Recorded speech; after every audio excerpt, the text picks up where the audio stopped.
It's a good product for that first shot, especially if you've got nematodes early in the season at pinhead square. But after that, you know, I wouldn't go back and put out any more fire. We are attending the Southeast Arkansas Corn and Cotton Production meeting. There are several of the extension specialists present here that are speaking about corn and cotton production in our part of the state, and it's just a really good educational opportunity for the students to be introduced to our extension personnel and learn what all the research on corn and cotton is about. Well, with our cotton and corn meeting that we're having today, we're covering a 5-county area.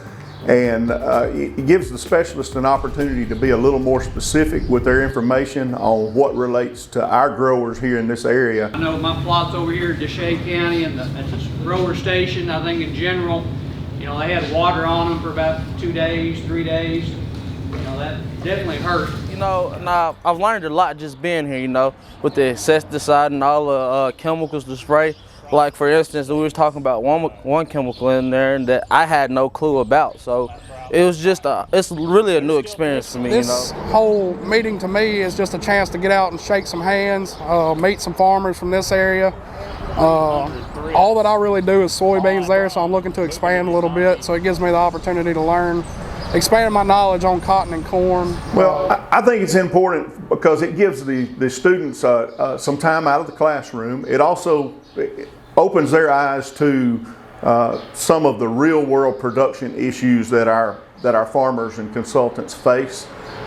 It gives them an idea of maybe some opportunities that are there for them when they graduate. Very important because some of these students will go into the extension field after they graduate, and some will actually work on their family farms in row crop production, and they will need to know about all the new fungicide treatments for corn and cotton.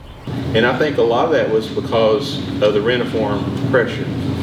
But I was excited to see the 21-27 come in there pretty good.